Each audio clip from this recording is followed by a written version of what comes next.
लोकसभा मतदारसंघाच्या प्रचाराच्या निमित्ताने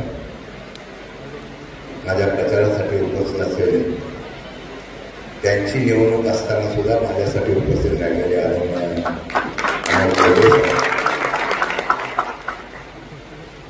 माझ्यावर भावाप्रमाणे प्रेम करणाऱ्या विद्यार्थ्यांनी, त्याबरोबर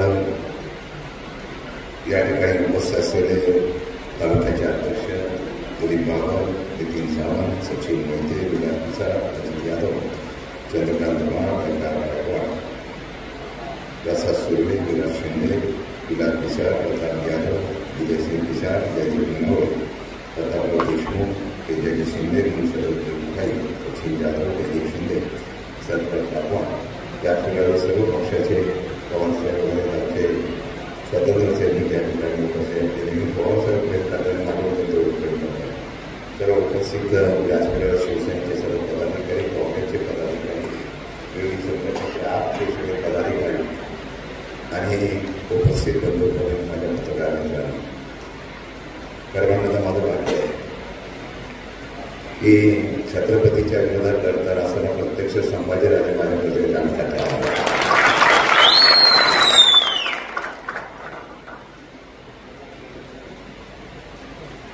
आणि माझा हा राजा आल्यानंतर मला विजय अडचणी नाही असं मला वाटतंय. मी मगाशी म्हणालो की स्वतःच्या मतदारसंघाचे तुल्यबळ लढत असताना सुद्धा आजचा पूर्ण दिवस माझ्यासाठी द्यावा अशा प्रकारचा निर्णय त्यांनी घेतला. खरं म्हणजे त्याचा स्वार्थ आहे की ते कालपर्यंत एकटेच बोलत होते, सुप्रियाताई बोलत होते, बोलला तर विधानसभेत विधान परिषदेत बोलणारा एक संसदेत यायला पाहिजे. आणि त्यामुळे म्हणजे आता मी एकटा सुप्रियाताई दोघं तिघं बोलतोय, मला खोटं सांगत नाही. 10 जागा पण उभ्या केल्या, फक्त 10. त्यातल्या 8 जागा निवडून येतील अशा प्रकारचा सुखे. अजून 2 दिवसात 10च्या 10 जागा निवडून येईल अशा प्रकारचं वातावरण. आणि म्हणून निवडणुकीला का उभा राहिलो, कसा राहिलो काय मी सांगत नाही. साहेब मला परवाच्या दिवशी जयंत पाटलांचा मला फोन आला की अमोल कोल्हेसाठी तुमच्याकडे येत आहे, पूर्ण दिवस तुम्ही त्यांचा या ठिकाणी उपयोग करू नये. कारण कसं होतं, आमच्याकडे काय झालं, सैन्य आहे, वरचे राजेच नाही म्हणून सांगितलं. आणि सैन्य हे समोर बसलेलं आहे. आज लग्नाची तिथं आहे तरी सुद्धा आधी लग्न कोंडा नाही तरी मग रायबाचं तसे सगळेजण या ठिकाणी मनापासून आभार व्यक्त करतो. असंच 7 तारखेपर्यंत 4 तारखेचा विजय झाल्याशिवाय माघार घ्यायची नाही, एवढंच काम आमच्या सगळीकडे. त्यामुळे आपण सर्वजण आल्याबद्दल उद्यापासून आपला आभार व्यक्त करतो. बऱ्याच वक्त्यांनी आपली भावना व्यक्त केली, हे प्रेम मिळालं. सातारा लोकसभा मतदारसंघाची निवडणूक कोण लढणार अशा प्रकारची चर्चा होती. सगळीकडून शिफारस झाली 2 नावाची. शेलार मामा लढावे अशा प्रकारची इच्छा होती. मग शेलार मामाने सांगितलं का मी लढत नाही. मग सगळ्यांनी सांगितलं एक नाव माझं. हे मला तिकीट जाहीर झाल्यानंतर कळलं. मी दुसऱ्यांची नावं शिफारस करतो आणि माझंच नाव जाहीर झालं. पण नेत्याचा आदेश असतो आणि जनतेसाठी लढणारा नेता आवश्यक असतो. म्हणून पवारसाहेबांनी माझी निवड केली. पुढच्या साक्षीने या निवडणुकीला समोर जात असताना काय कोण झाले, माझ्या नावाचा जाहीर झाल्यानंतर लोकांमध्ये प्रचंड उत्साह झाला. एक आश्वासित चेहरा, एक हक्काचा चेहरा, एक जबरदस्त पर्याय असणारा चेहरा समोरच्याला उमेदवार होऊ शकतो हे विश्वास निर्माण झाल्यानंतर सातारा लोकसभा मतदारसंघातल्या सर्वसामान्य जनतेपासून ते सर्वसामान्य कार्यकर्त्यांनी माता भगिनींनी या निवडणुकीमध्ये झोकून देण्याचं काम केलं. तर 11 तारखेला जेव्हा संध्याकाळी जाहीर झालं, 12 तारखेला मी आलो आणि 12 तारखेला यशवंतराव चव्हाणांच्या समाधीला स्मारकाला नतमस्तक होताना काही लोकांनी त्याच्या अगोदर सभा रॅली काढली. 1.5 कोटी रुपये खर्च केले असं कळत आहे. माणसं उभून आणली होती. मी आलो तेव्हा माणसं तुटून आली होती आणि प्रामाणिकपणाने आली होती. गावागावामध्ये सत्कार झाला. 15 तारखेला त्या ठिकाणी फॉर्म भरण्याच्या संदर्भातला निर्णय आला. पवार साहेब बोलले मी येतोय आणि त्यांचा आदेश म्हणून 2 दिवसामध्ये 41 डिग्रीच्या वरती असलेल्या तापमानामध्ये सातारा जिल्ह्यातल्या असलेल्या सर्वसामान्य जनतेने एक मोठा इतिहास करून दाखवला. 3-3, 4-4 किलोमीटर गाड्या अडवल्यानंतर सुद्धा त्या तळपत्या उन्हामध्ये सातारा जिल्ह्यातला माणूस न माणूस आणि युवक अगदी उत्स्फूर्तपणाने आमच्या स्वातंत्र्य सैनिक असलेल्या त्या साहेबांच्या सारख्या निष्ठावंत प्रेम करणाऱ्या माणसांनी सुद्धा तिथे येऊन हजेरी लावली आणि मोठ्या प्रमाणामध्ये फॉर्म भरला. माझा नेता सुद्धा 2.5 तास एका वाहनावर उभं राहून माझ्यासारख्या कार्यकर्त्याला त्या ठिकाणी उत्स्फूर्तपणे पाठिंबा द्यावा म्हणून जनतेला आवाहन करत होता. म्हणून काही लोक पैशासाठी गेली, काही लोक पदासाठी गेले, काही लोक घाबरून गेली, पण आमच्यासारखे निष्ठावंत राहिली म्हणून लोकांच्या हृदयामध्ये गेले. आता मला निश्चित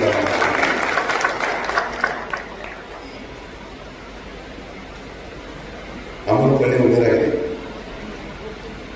पहिली मीडियामध्ये होत काय होईल आता असे उमेदवार तगडा उमेदवार हे झालं. त्या उमेदवाराला पक्ष बदलावा लागला, परत ते दुसऱ्या पक्षामधून उभा राहायला लागला. पोलीस साहेबांची टीका केली. त्याला संभाजी राजेंचं असलेलं त्यांचं असलेलं ते भूमिका यातून त्यांना लोकांनी मतदान असं नसतं. माणसं लोकांच्या प्रश्नासाठी सभागृहात सुद्धा बोलावं लागतात आणि बाहेर सुद्धा बोलावं लागतं. आमच्या सुप्रियाताई, अमोल कोल्हे, फौजिया खान अशी सगळी अशी रत्न होती. श्रीनिवास पाटील साहेब हे सभागृहामध्ये पुढचे प्रश्न मांडत होते. सभागृहामध्ये कधी कधी जाणारे खासदार पण बघतो, सभागृहामध्ये कधी न बोलणारे खासदार सुद्धा बघतो, कधी कधी सभागृहाच्या बाहेर सुद्धा न भेटणारे खासदार बघतो. आणि 5 वर्षानंतर फक्त मत मागण्यासाठी ही जनता माझीच अशा समजणारे खासदार सुद्धा बघतो. म्हणून माझा हा नेता उभा राहिला तर 7 तारखेनंतर मी मोकळा झाला. तुमच्यासाठी गावाला जाऊन फिरून काढतो का नाही बघा. तुम्ही निवडूनच आला, तुमच्याबरोबर मला पण निवडून यावं म्हणून तुम्ही आला. हे प्रेम लागतं आणि हे प्रेम फक्त शरद पवारच्या राष्ट्रवादी काँग्रेस पक्षामध्येच मिळू शकतं. आणि म्हणून मी एवढंच सांगणार आहे, हे निवडणूक आहे, फार वेळ बोलणार नाही, पण त्या निवडणुकीला एकच सांगेल की तुम्ही मोठ्या संख्येने आत्मविश्वासाने आणि गावामध्ये जर वाई मतदारसंघाचं म्हणजे खंडाळा असेल, वाई असेल, महाबळेश्वर असेल, पाचगणी असेल, अंडरकरंट म्हणत आहे, प्रचंड अंडरकरंट आहे. मी जरी बोललो मला मतं देऊ नका तर लोक मलाच मतं द्या. मी खरी वस्तू ते म्हणजे मी माझा स्वतःहून सांगतो असं लोक ऐकायला तयार नाही. काही काही लोक फोन करताय, कशाला एवढं करताय, काय काय करतात. मग निवडणुकीनंतर बघतो लोक म्हणतात ठीक आहे, मला काय करायचं ते करतातच. काही लोकांना विचारलं काय करता तुम्ही, तो काय करणार, आम्ही जमिनीला तरी खालची लोक ऐकायला पाहिजे. ही सगळ्या जिल्ह्यामध्ये परिस्थिती आहे. निमित्त शशिकांत शिंदे जरी असलं ते लोकांना या महाराष्ट्रामधलं राजकारण पटलं नाही. हा महाराष्ट्र आहे, त्या महाराष्ट्रामध्ये अशा प्रकारच्या फोडाफोडी करण्याचा प्रयत्न दोन्ही ज्यांनी केले. पूर्वीचा इतिहास बघा राजकारणाचा, सगळे समजून गेले. अरे पवारसाहेबांचा पक्ष तुम्ही फोडला,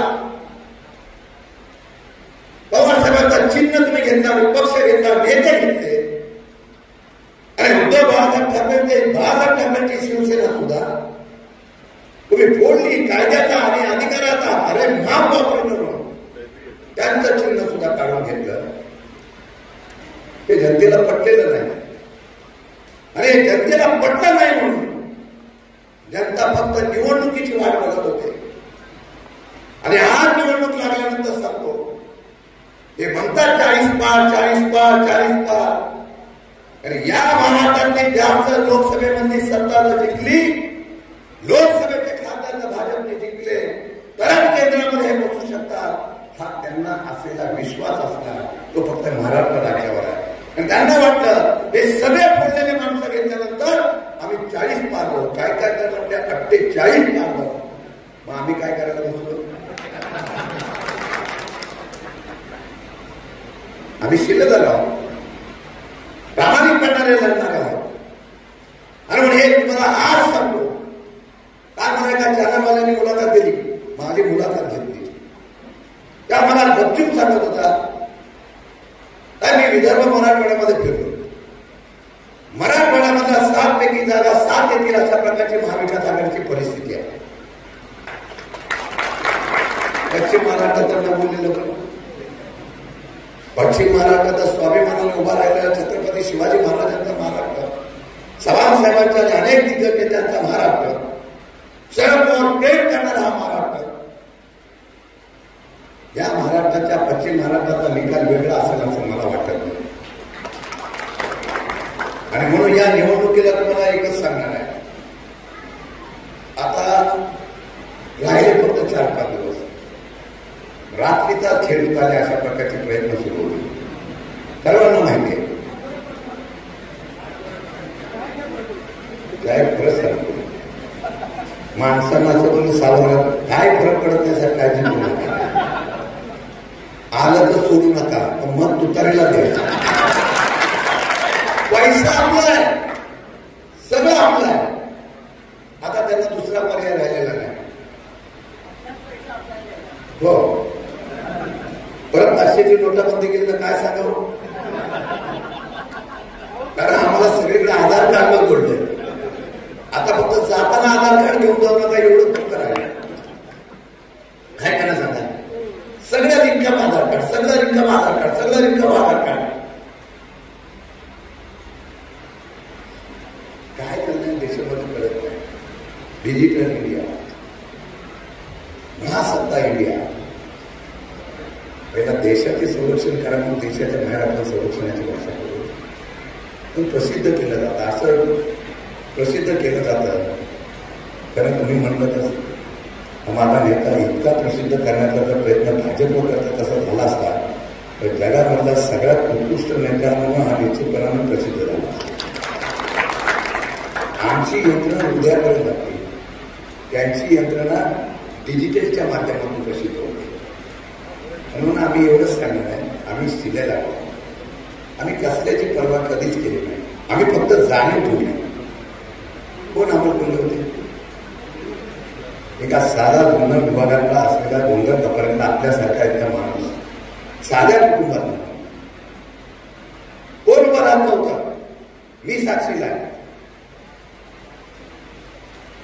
समोरच्या उमेदवाराच्या समोर कोण लढायचं मी आता नाव घेत नाही, पण बऱ्याच लोकांना आम्ही आग्रह केला. म्हणजे मी नाही, मी आपला ऐकायला बसलेलो असा. बऱ्याच लोकांना सांगितलं मध्ये आम्ही लढणार नाही. मी पण असंच म्हणत होतो. शेवटी साहेबांनी सांगितलं एक माणूस उभा होता.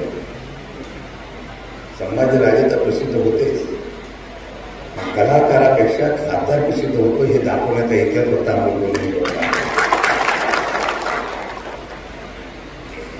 आणि त्यांना संधी दिली. आणि फक्त तगड्या उमेदवाराच्या समोर अमिताभ बच्चनच उभा राहतो असं दाखवलं जायचं. पण आमचा अमिताभ बच्चन तिथं यशस्वी झालाय तर आम्हाला मराठ्यांना बोलणार. आणि निवडून आले कोण? शशिकांत शिंदे. एका माथाडी कंगालला साहेब म्हणतात त्या डोंगर कंपनीमध्ये तर माझा वडील साधा कुटुंब. आणि या कुटुंबामध्ये आल्यानंतर पवार साहेबांनी मला ओळखलं आणि संधी दिली. 99 पासून 4 वेळा आमदार, 1 वेळा मंत्री, परत विधान परिषद, आता खासदार.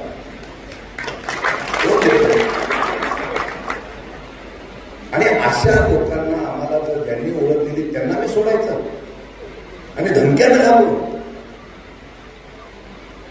तुमच्या कारवाई करून टाकतो, तुम्हाला आत टाकून देतो, तुम्हाला असं करून टाकतो, तुम्हाला बरबाद करून टाकतो. ही कुठली लोकशाही आहे? तो आमचा सोलापूरचा असलेला युवा नेता नवीन राजकारणामध्ये आला, उदंत असलेलं नेतृत्व या पवार साहेबांनी या महाराष्ट्रामध्ये अनेक नेते, अनेक कार्यकर्ते नवीन साध्या कुटुंबातले या राजकारणामध्ये त्या ठिकाणी होळी करून दिली. आला पाटलांसारखे नेते सुद्धा त्या ठिकाणी दाखवून दिलं की आम्ही कर्तृत्व आला.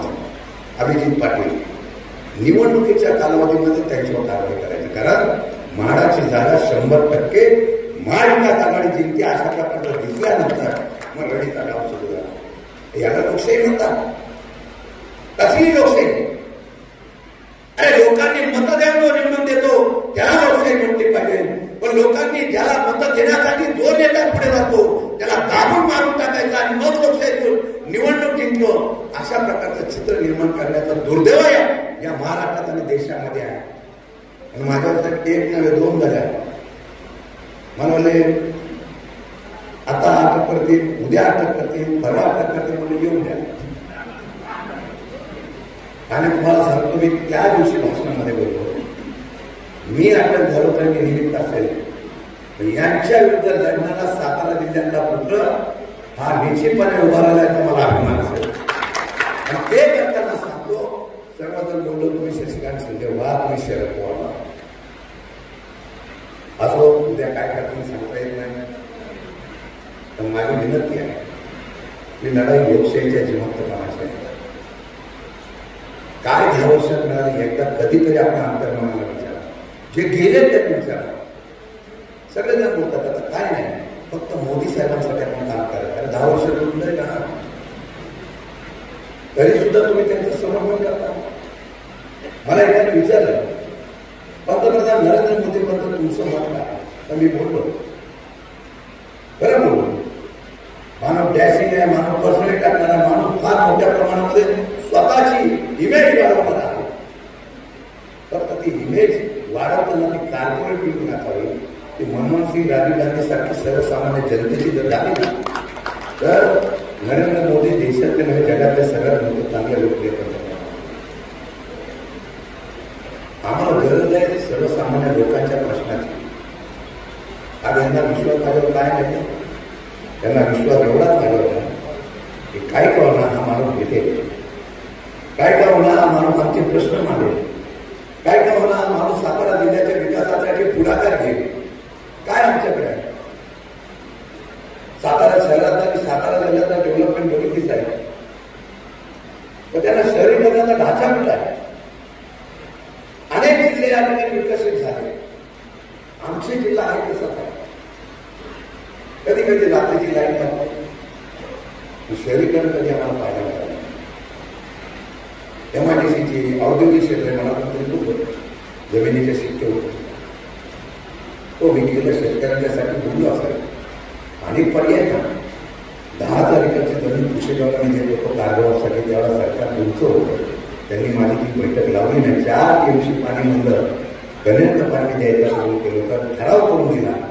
ते काम थांबलं नसतं तर शिरवळ सारखी MIDC सातारामध्ये गेलेली असो. पण विजय असावं लागतं. माझ्यापेक्षा श्रीराम पाटील साहेबांनी यांना काम माहिती आहे. केंद्रामध्ये इतका निधी येतो, इतकं प्रश्न असतात, ते मांडण्याची क्षमता लागते, बोलण्याची क्षमता लागते. आमच्याकडे प्रकल्प लागतं, पुनर्वसन, आमच्या ह्या ठिकाणी असलेला व्याघ्र प्रकल्प, वेगवेगळ्या प्रकारच्या ठिकाणी शिक्के मारले, त्याला उठवण्यासाठी काहीतरी प्रयत्न केला पाहिजे. 15 वर्षात एकदा तरी तुम्ही बोलला. जनतेला तुम्ही करून चालत नव्हतं. जनता शाणी असते. ज्यावेळेला जनता इतिहास घडते तेव्हा तो इतिहास आजच्या क्रांतीत राहू शकतो. म्हणून मी सांगणार आहे, निष्ठावंत आम्ही उभे राहिलेलो. मी असलेला अमोल कोल्हे साहेब आपण निष्ठावंत आहे. आपल्याला हे सर्टिफिकेट म्हटल्यापेक्षा फार मोठं आहे. आमच्या सगळ्यांची वर्षाचा माणूस नेता आजही सकाळपासून 5-5, 6-6 सभा केल्या. काय बोलतो आयुष्यामध्ये महाराष्ट्राच्या हितासाठी? ते म्हणाले प्रवाच्या विषय अतृप्त आत्मा. तो अतृप्त आत्मा आहे. पवारसाहेब अतृप्त आत्मा एवढ्यासाठी आहे, या महाराष्ट्राच्या देशाच्या शेतकऱ्यांचा इतर सगळ्यांनी जे तुम्ही त्या ठिकाणी वाटोळं करायला निघालेलं आहे ते सुधरवलं पाहिजे. म्हणून ह्या बदलाच्या बाबतीमध्ये महाराष्ट्राचं सरकार गेलं पाहिजे, केंद्राचं सरकार गेलं पाहिजे. म्हणून शरद पवार अतृप्त आत्मा आहे.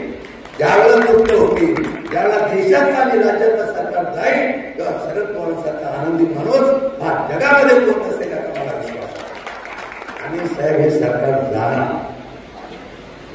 महाराष्ट्रामधून पण जाणार आणि केंद्रातून पण जाणार. म्हणून एक एक जागेसाठी ज्यांना ते लोक प्रयत्न करताय, ही निवडणूक तुम्ही घ्या. ही निवडणूक माझ्या कार्यकर्त्यांनी या निवडणुकीला इतक्या सगळ्या पक्षाच्या कार्यकर्त्यांनी तुम्ही घ्या. माणसं तुमच्याबरोबर आहे, जनता तुमच्याबरोबर आहे. आम्ही लग्नाला गेलो, यात्रेला गेलो, सगळीकडे गेलो. पूर्वी जायचं तेव्हा फक्त नारळ घेत होते, नमस्कार करत होते. आता उचलून घेऊन आम्हाला घेऊन जायचं. हा बदल आहे. काय करायचं? गावातून फोन येत आहे, तुम्ही या, फक्त तुम्ही येऊन जा. मी 25 वर्ष राजकारणात एवढं प्रेम मला कधी मिळालं नव्हतं. म्हणून मी तुम्हाला सांगणार, मी त्या दिवशी पवार साहेबांच्या समोर बोलतो होता, आजही बोलतो. एक संधी फक्त शशिकांत शिंदेना द्या. ज्या चव्हाण साहेबांच्या भूमीमध्ये परवापर्यंत सांगायला लागले, चव्हाण साहेबांच्या असलेल्या ज्या भूमीमध्ये चव्हाण साहेबांना पंतप्रधान येतील आणि भारतरत्न पुरस्कार देतील. साधं नाव सुद्धा घेतलं नाही.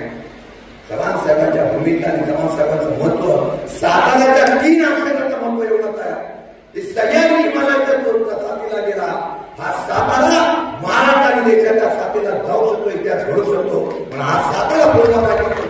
ज्यांचे पण सोपे आहे, मी फक्त एवढीच विनंती करेन, एक संधी शशिकांत शिंदेला द्या आणि सामान्य कार्यकर्त्याला सुद्धा सातारा जिल्हा डोक्यावर घेतो, इतिहास घडवतो. हे ज्यावेळेला मागच्या वेळेला पाटणच्या वेळेला तुम्ही दाखवलं, एक पावसाची सभा निमित्त झाली, मनातला जो उद्रेक होता तो मताद्वारे तुम्ही करून दाखवला. उद्याच्या दिवशी सुद्धा 7 तारखेला तशाच पद्धतीने आपण गावामध्ये जाऊन त्या ठिकाणी इतिहास घडवा आणि ऐतिहासिक मताने या ठिकाणी विजय करण्याच्या बाबतीमध्ये भूमिका करा. एवढी विनंती करतो. आपला उद्यापासून आम्हाला प्रयत्न करतो. आज अमर पटेल साहेब विद्यार्थी इथं आल्यापासून मनापासून त्यांचं स्वागत करतो आणि विश्वास देतो, सातारची जनता ही स्वाभिमान आहे आणि सातारची जनता शरदप्रेमी आहे. आणि या असलेल्या जनतेच्या माध्यमातून मी या ठिकाणी विश्वास देऊन सांगतो की निर्णय निकाल 7 तारखेनंतर जेव्हा लागेल त्याला तो ऐतिहासिक असेल, तो जनतेने दिलेला निर्णय असेल. 7 तारखेला मतदान, 7 तारखेला मतदान, 4 जूनला निकाल. आता पण असं पण आहे काही 81 मध्ये उत्तर प्रदेशमध्ये 81 मतदानाला 1 दिवसात, आपल्याकडे 5 दिवस, 48 काढा, 10 में कुछ काढा. त्यांना माहीत होतं की 48 जागा काही गरज आहे म्हणून 5 दिवस घेतले अरेंजमेंट करायला, प्लॅन करायला, कसे निवडून येण्यासाठी रंगवाद करायला. आता नेते आल्याने किंवा आल्या तर वेळ गेलेला, आता वेळ नेमकी घेतलेला आहे. साहेब तुम्ही खरंच सांगतो, सहज समाने गावात कुठं वेळला तुम्ही विचारला की लोक सांगते, मी मला नाही बघत ते फक्त तुतारीला बघतो. असो, तुमचं वाईटच्या लोकांचं, मतदारसंघाच्या लोकांचं हृदयापासून आभार व्यक्त करतो. असे विद्यार्थी असं तू करावं, एक दिवशी आपण इतिहास करूया. जय हिंद, जय महाराष्ट्र.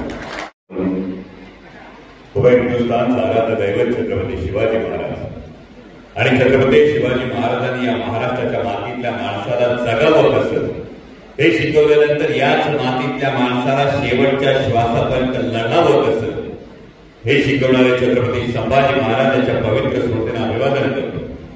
आज ज्यांच्या प्रचाराच्या सभेसाठी आलं ते सातारा लोकसभेचे उमेदवार मान्य शशिकांत शिंदे साहेब, राष्ट्रवादी काँग्रेसच्या प्रवक्त्या विद्याताई चव्हाण, डॉक्टर नितीनजी सावंत, सचिनजी मोहिते, बिलाजी पिसाळ, अजितजी यादव, चंद्रकांतजी धमाळ, केदारजी गायकवाड, विराजजी शिंदे, प्रसादजी सुर्वे, बिलाजी पिसाळ, जयदीपजी ननावरे, प्रतापराव देशमुख, तेजसभाऊ शिंदे, मनीषाताई देसाई, सचिन जाधव, जयदीप शिंदे, जमलेले आपण सगळे मान्यवर, सगळे पत्रकार.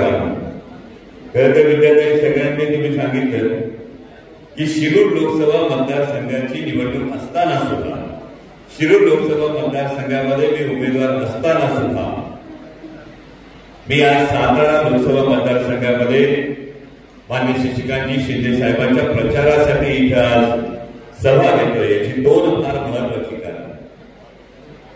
एक फार महत्वाचं कारण आहे, ते कारण म्हणजे योद्धा जेव्हा शरण हेरला जातो किंवा बदनाम केल्याचा प्रयत्न होतो आणि असाच या योद्ध्याला खेळण्याचा प्रयत्न होतोय, बदनाम करण्याचा प्रयत्न होतोय. पण त्या योद्ध्यानं निष्ठा दाखवून लढण्याची तयारी दाखवली, त्याच्या पाठीशी उभं राहणं, त्याच्या खांद्याला खांदा देऊन चालणं हे आमचं प्रत्येकाचं कर्तव्य आहे. आणि दुसरी फार महत्वाची गोष्ट ती म्हणजे जसं सातारा लोकसभा मतदारसंघामध्ये त्याच पद्धतीने हे शिरूर लोकसभा मतदारसंघातल्या मायबाप जनतेचं प्रेम आहे, त्या मायबाप जनतेचा विश्वास आहे की शिरूर लोकसभा मतदारसंघातल्या मायबाप जनतेनेच निवडणूक हाती घेतली. आणि मी काय असं मानणारा एक सच्चा शिवभक्त आहे की स्वार्थासाठी सरपटणाऱ्यांच्या गर्दीत मिसळण्यापेक्षा स्वाभिमानासाठी लढणाऱ्यांच्या रांगेत जेव्हा तुम्ही उभे राहता, तेव्हा तुम्ही लढायचं ठरवता, तेव्हाच तुम्ही जिंकलेले असता. आणि हा स्वाभिमान खरं या गोष्टी या सातारच्या भूमीत उभं राहून बोलताना अंगावर खरं शार येतात, कारण ही क्रांतीची भूमी आहे. ही क्रांतीचे नाना पाटलांची भूमी, स्वर्गीय यशवंतराव चव्हाण साहेबांची भूमी आहे, कर्मवीर भाऊराव पाटलांची भूमी आहे, स्वर्गीय किसनाबा वीरांची भूमी. आणि या सगळ्यांनी वेगवेगळ्या क्षेत्रामध्ये जे क्रांती घडवली, त्यातही आज पाचवडमध्ये बोलताना बाजूला वैराटगड माहितीये ना, काय संस्कृती या वैराटगडाची माहितीये? त्या गडाचं नाव वैराटगड काय माहितीये? कारण महाभारताच्या काळामध्ये जे आपलं वाई शहर आहे, या वाई शहराला विराट नगरी म्हणत होते. या विराट नगरीचा जो विराट राजा होता, या विराट राजाकडे महाभारताच्या काळामध्ये पांडव अज्ञातवासात राहिले होते. आतापर्यंत आम्ही महाभारतात फक्त वाचत होतो की इथं त्यांचा अज्ञातवास संपला आणि शमी वृक्षाच्या ढोलीत ठेवलेली शस्त्र त्यांनी बाहेर काढली, त्या शस्त्रांना त्यांनी धार लावली आणि त्यांचा वनवास संपला. याच पद्धतीने तुम्हा वाई खंडाळा वासियांच्या सगळ्या मतदारांच्या नशिबाची गोष्ट आहे की आता ढोलीतली शस्त्र बाहेर काढा, त्याला धार लावा आणि सर्वसामान्य शेतकऱ्यांचा, सर्वसामान्य युवकाचा हा वनवास कारण गेली 10 वर्ष मला अनेक पत्रकारांनी विचारलं, आल्यापासून विचारलं की तुम्ही छत्रपती शिवाजी महाराज, छत्रपती संभाजी महाराजांची भूमिका करता, समोर उमेदवार पुढे तुम्हाला ठरवलंय आणि असं असताना तुम्ही शिंदे साहेबांची सभा कशी काय केली? खूप प्रामाणिकपणे, नम्रपणे सांगतो, मी विरोधी उमेदवारांविषयी कधी बोलतच. कारण महत्वाची गोष्ट ही निवडणूक 2 उमेदवारांमध्ये राहिलीच नाही, ही निवडणूक 2 पक्षांमध्ये राहिलीच नाही. तर ही निवडणूक काय? ही निवडणूक म्हणजे गेली 10 वर्ष ज्यांनी भारतीय जनतेचा सातत्यानं अपेक्षाभंग केला, सातत्यानं विश्वासघात केला, आश्वासनं देऊन नंतर त्याला तुमच्या तोंडावर व तो चुनावी जुमला था अशी वक्तव्य केली, ते अपेक्षाभंग करणारं मोदी सरकार विरुद्ध महागाईच्या खाईत लोटली गेलेली, बेरोजगारीच्या खाईत लोटली गेलेली सर्वसामान्य भारतीय जनता, मोदी सरकार विरुद्ध भारतीय जनता ही खरी निवडणूक आहे. आणि म्हणून आज आपण परिस्थिती बघतो, आपल्याकडे दोनच्या परिसरात कांदा होतो. काय परिस्थिती कांदा उत्पादक शेतकऱ्याची? 2 डिसेंबरला 40 रुपये भाव होता किलो मागं, 3 डिसेंबरला निर्यात बंदी झाली, 10-12 रुपयांनी कांदा घालावा लागतोय. पिशवी मागचं नुकसान सांगा, किलो मागं 30 रुपये, पिशवी मागं झालं ना 1,500चं नुकसान. 1,500चं पिशवी मागं नुकसान झालं. पुरी 50 पिशव्या काढतोय, कोणी 100 पिशव्या काढतोय. आमच्याकडे जुन्नर वस्तूंच्या आमच्या भागामध्ये 150-150 पिशव्या काढणारे आमचे शेतकरी बांधव आहेत. आणि विचार करा, जर पिशवी मागं 1,500चं नुकसान होत असेल तर 100 पिशव्यांमागं झाला ना 1.5 लाखाला लागला ना.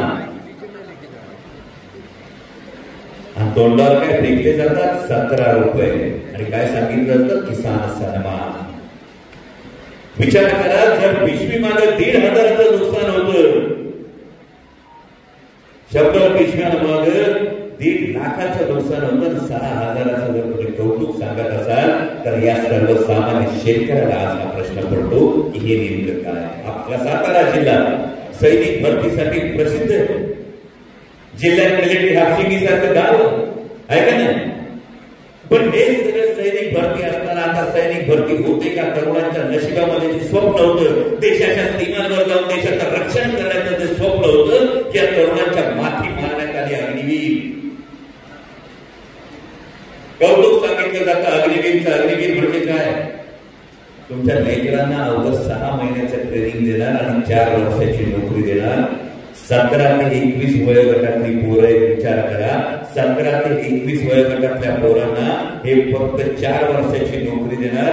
17-18 वर्षाचं पोरग नोकरीला लागलं तर 22व्या वर्षी त्याची नोकरी संपलेली असणार. जे अग्निवीर आहे त्यातल्या फक्त 25%, 100तल्या फक्त 25 जणांना नंतर सैन्यात नोकरी करण्याची संधी मिळणार.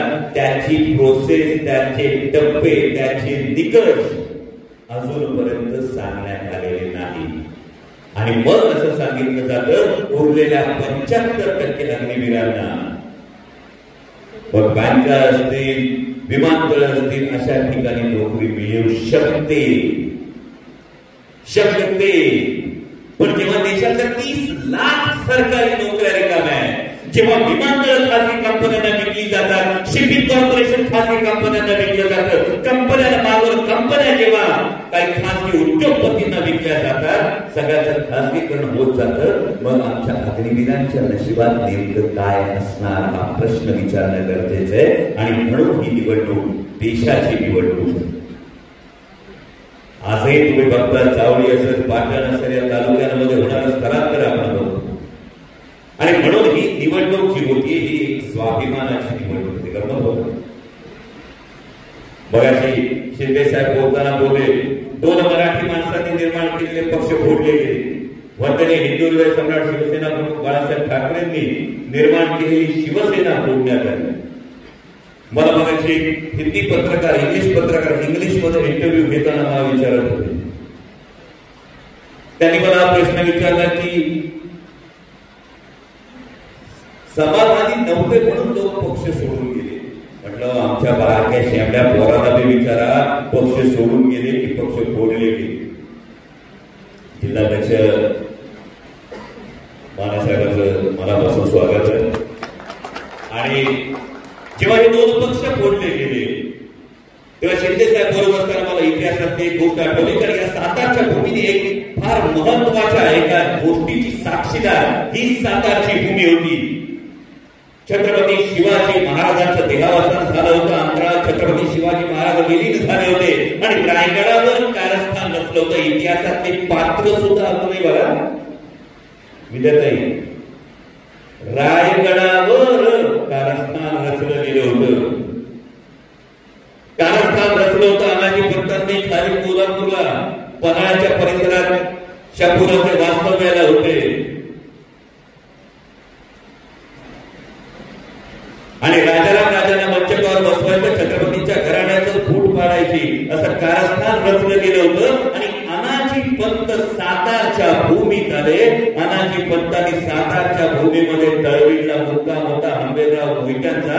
सरसेनापती हंबीरराव मोहित्यांना सांगितलं, विचार करा, सख्खा भाचा आहे तुमचा, गादीवर बसला तर भलं होईल.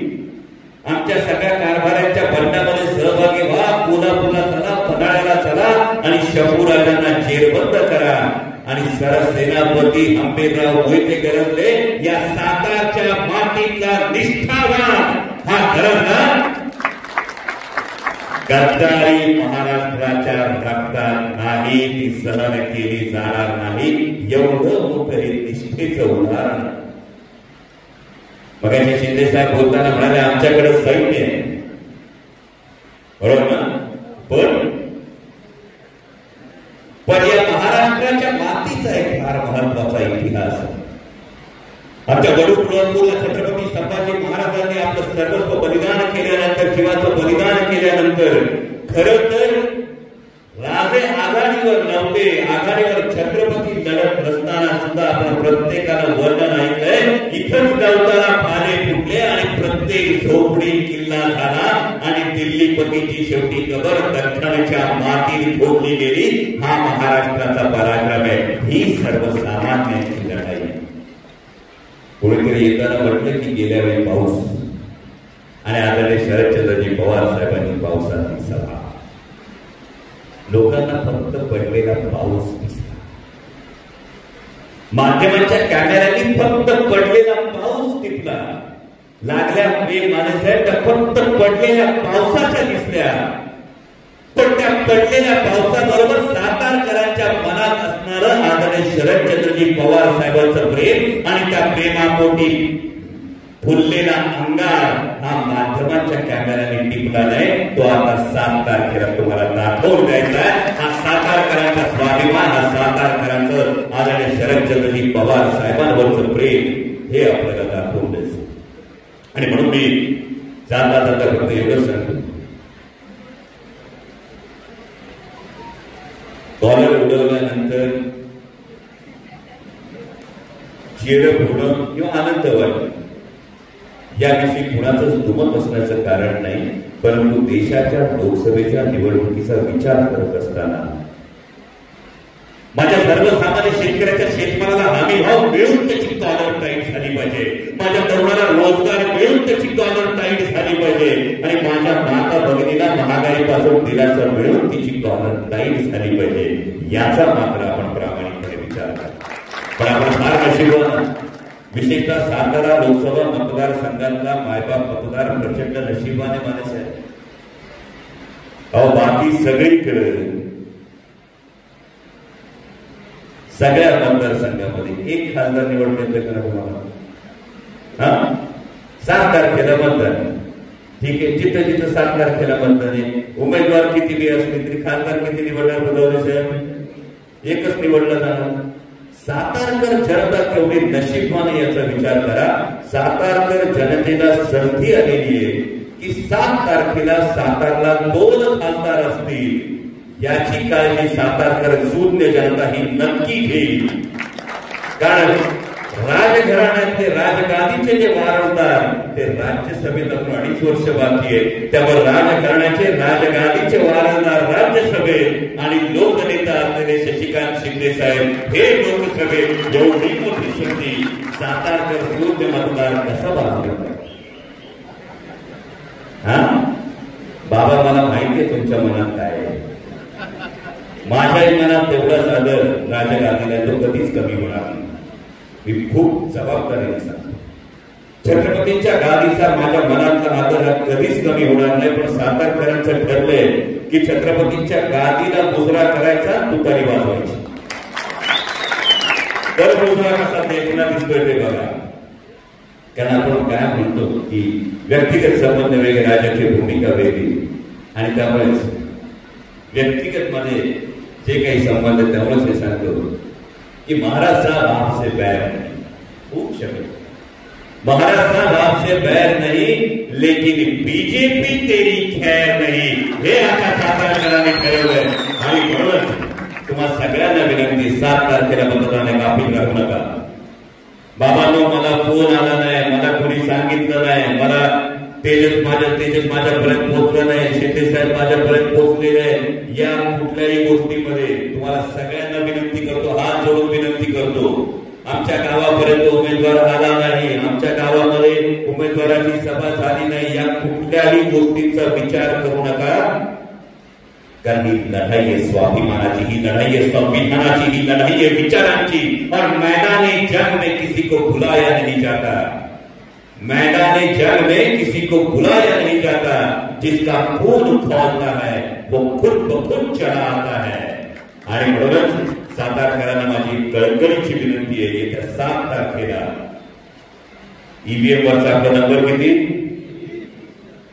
बरोबर 3 नंबरचं आदरणीय शशिकांतजी शिंदे साहेबांच्या समोरचं तुतारी वाजवणारा माणूस या चिन्हासमोरचं बटन दाबून आपल्या मतांचा आशीर्वाद हा शिंदे साहेबांच्या पाठीशी उभा करा. एवढी आपल्याला सगळ्यांना कळकळीची विनंती करतो आणि म्हणतो धन्यवाद. जय श्री